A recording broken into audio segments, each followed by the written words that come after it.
Hello, welcome to my channel, My Favourite Things, in which I sort of do a ranking exercise of various items, whether it's music or comics or TV shows or books. And rather than say best to worst, I actually go from favourite to possibly less liked, but I love them all. So it's not a better to worse type of exercise. Feel free to disagree with them. That's fine, because everyone has their own favourites. And I thought I'd start off with dear old Lindisfarne from the 70s, 80s and straight into today. My favourite group of all time, the one group that really got me into music in a big way, and certainly looking over YouTube, never see anything very much about them in terms of albums ranked from best to worst.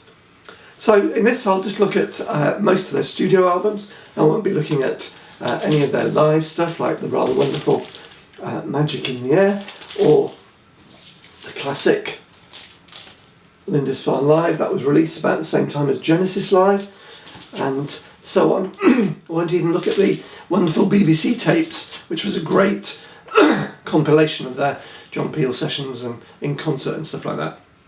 So without further ado, here we go. What is my least favourite Lindisfarne album? I'm afraid it's this one, Tonight's the Night. And actually there's not a lot wrong with it, except perhaps the cover is a bit lurid, and if you remember the cover at all, there's a naked woman on the back, which all seems a bit gratuitous. It's very poppy, but it's the album that came out after the News when they were still quite big, and it just feels very disappointing in lots of ways. There's some good songs on it. No great songs. I really like Sunderland Boys. I love Stormy Weather. I quite like Cruising to Disaster. But they're all just a bit poppy, bland, forgettable and very political. And also this album contains the absolute stonker of a song, which I think is the worst song they've ever written, I Must Stop Going to Parties. So that's my least favourite, but I still play it quite a lot. Then comes The News, which I already mentioned, and this was recorded while they were on Mercury, and it was follow-up to their Back and Forth album, so it's still sort of catching that we're glad to have Lindisfarne back together feel. And lovely cover. Some good songs on here, some really interesting songs on here. Some of my favourite Lindisfarne songs of all time. So, for example, This Has Got to End is one of my favourite Lindisfarne songs. It's not an Alan Hull song, but it's really good. People Say, another really good song. It's got Call of the Wild, which is a good Alan Hull song. But it's also Good to Be Here, which is one of those Lindisfarne slightly dirgy songs that they like to produce from time to time. It's got quite a few anti-press songs on. Simon Cowell's Dedicated Hound. It's good, but it's not great. And actually, this is an album I don't play all that often. But as I say, it's not a bad album. It's just not my favourite. Next up, Dance Your Life Away, which came after the Tonight's the Night album and actually was a massive improvement. And I really like this, and it's a shame that it's so low down in a sense, but it's just because there are so many other good albums yet to come. And this has got 100 Miles to Liverpool, which is a classic Alan Hull song and a really, really good song. It's got Heroes, which I think is a really good song as well. Shine On, Love on the Run by Rod Clements, who consistently writes really quality, catchy pop songs. It's just really nice, and it's an album I often have on my timetable. Dance Your Life Away. Next up, Elvis Lives on the Moon, which used to be my least favourite album of all time, and in fact I liked it so little I gave it away, and then I just heard a song from the album on the radio or on somebody's podcast or something, and I thought, oh, I'll buy it again, and I bought it again, and I thought, oh gosh, this is miles better than I thought, because it has got Day the Jackal, which is classic, Soho Square, which is really good, Old Peculiar Feeling, which is just so brilliant, Mother Russia, Keeping the Rage, Heaven Waits. It's got some really good songs on it, and then it's got Think, which I think is terrible. Don't like Demons at all. Elvis Lives on the Moon itself is okay. So it has redeemed itself in my liking, and ends up being relatively high up the list. Next, will probably surprise some of you, it's the sort of reunion album, Back and Forth, which, if you take a close look at this cover, has obviously been played an awful lot. It has got that big hit Run for Home on, which actually I don't really like that much. Has got Jukebox Gypsy, which I think is a great sort of pop song, it's slightly obscene. It's got Warm Feeling, which was covered by Val Doonican, which just says it all. Marshall Riley's Army is great. King's Cross Blues is great. Angels at 11 Make Me Want to Stay, great songs. But somehow it doesn't quite do it for me. It is a Lindisfarne album, and it's a good Lindisfarne album, but I didn't think it was a great Lindisfarne album. But it was just great to have them back, wasn't it, when they were all together. Prior to that, Lindisfarne had split into Jack the Lad and Lindisfarne, and the Lindisfarne that stayed together, Alan Hull and Ray Jackson heading it up, they were, I don't think people have treated them very kindly, but I think their albums, the two albums they produced, and the live set on the BBC album, are just great. And so next up is Happy Days, which is, to me, just a quality album. It's a bit rockier in some places than traditional Lindisfarne stuff, and that's Tommy Duffy, the bass player's influence perhaps. It's got some slightly spaced out stuff from Kenny Craddock. It has got Tonight, which I thought was a great single and deserved to be a hit. It's got River, which is a really good song on. Nelly, traditional folky stuff. The Man Down There, which is yet another of those Lindisfarne anti-management songs. I just really like it, and I played it only last night before I made this video, and I just thought, oh, you know what, that's really good, and it's got a lot of my favourite tunes on. Every one is catchy and worth listening to. Not as good as Roll on Ruby though, and I think people who bought it might have felt it was a disappointing follow-up. Next, Dingley Dell in its original bland cardboard cover, which I actually like, with the lovely lettering. A bit of a mixed bag for me. Side 1, which has got All Fall Down on and Bring Down the Government, and those songs I just think is absolutely brilliant and glorious, and Lindisfarne going in a sort of recognisable direction, but a really positive direction. Side 2 is good, and then we get the song Dingley Dell, and some people love it, some people don't. It's one of those dreamy songs that Alan Hull writes. Just leaves me cold, really, and it's because of the title track that this album isn't higher up in my list. Next up, Amigos, which I actually adore. I think it's the best of their last albums when they were the original lineup. I don't know what it is about it that I like so much. One World and Another World, the opening and closing tracks are just great. Everything Changes is one of my favourite love songs, and I play it to my wife regularly, and she gets it, and it's really rather nice.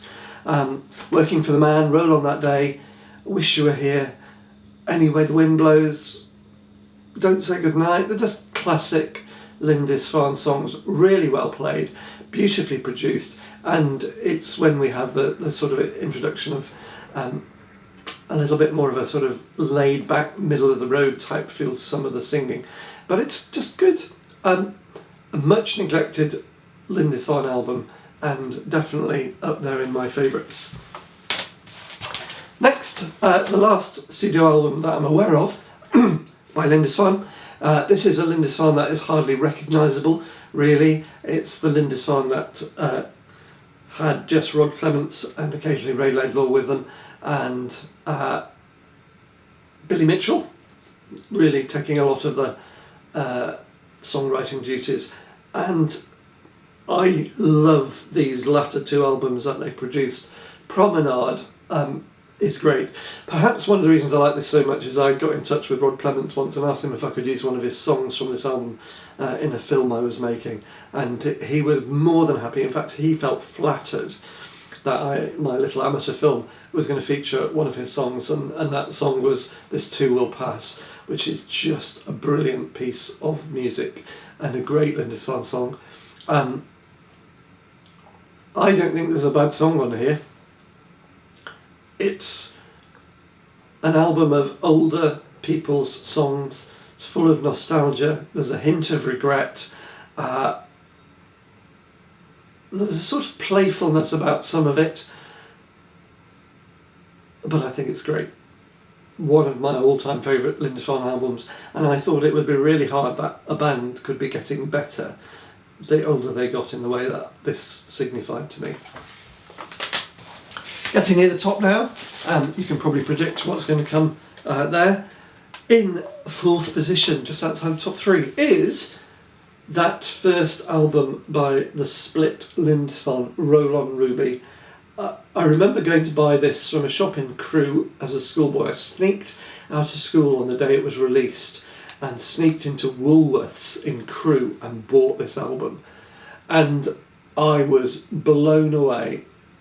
Taking Care of Business, great single. North Country Boy by Tommy Duffy, great. Steppenwolf, great. Nobody Loves You Anymore, great. When the War Is Over, I just thought was amazing. On the other side, Roll On River, Toe the Line, fantastic songs. Not so keen on Moonshine, and not so keen on Goodbye by Tommy Duffy, but this just seemed to me a breath of fresh air. It still sounds fantastic, and it's only just out of my top three. In my top three is one of those later albums. Here Comes The Neighbourhood, and it's because it's got that nostalgic feel, that looking back, that wry wisdom in the lyrics, and the honed nature of the songs. Just beautiful songs. Born at the Right Time is just a song for me, it seems. Ghost in Blue Suede Shoes is really sad but lovely. Jubilee Corner, fantastic. Can't Do Right for Doing Wrong is just one of the best relationship songs I've ever heard. Again, it's another Rod Clements song, who writes so many good ones. Uncle Henry, One Day, and Drifting Through, which it ends with, by Marty Craggs. Absolutely fantastic album. I love it so much, and to think it's in my top three is a real tribute to that lineup that was so strong at the end of Lindisfarne's sort of album career. Number two, and some people might say this should really be number one, Nicely Out of Tune, the very first album, wasn't the first Lindisfarne album I bought, and that might account for this being number two.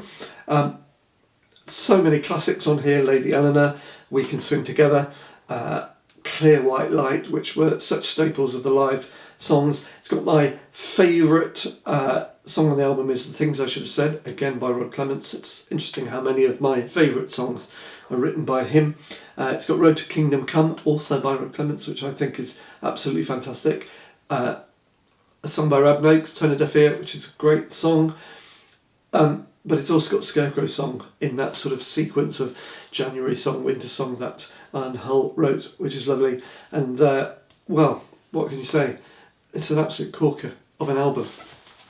Which means that at number one, the first album I ever bought, because I'd bought the first single I'd ever bought, which was Meet Me on the Corner, and that remains my favourite Lindisfarne song, again written by Rod Clements, Fog on the Tyne.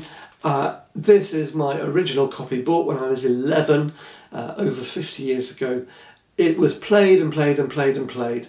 I played it to my grandfather, who thought it was wonderful as well, and we used to sit together on Thursdays after school and just sit there in our chairs and listen to the glory that was Fog on the Tyne. It's not perfect, but perhaps the nostalgia that I feel for this album and the link it has to my childhood makes it particularly important. But it has got such great songs on here that I absolutely adore. Together Forever, which I know is a Rab Noakes song, but is still a fantastic song. Train in G Major, so much on here that is good. Not to forget the almost incomprehensible Fog on the Time, which is such a good pop song, as well as a sort of iconic Lindisfarne song. It's had a fantastic cover, the inside was great, everything about this was great, and even today when I play it to my grandchildren, it still resonates with them, who think it is just amazing. Many other great albums from Lindisfarne, mainly the live albums.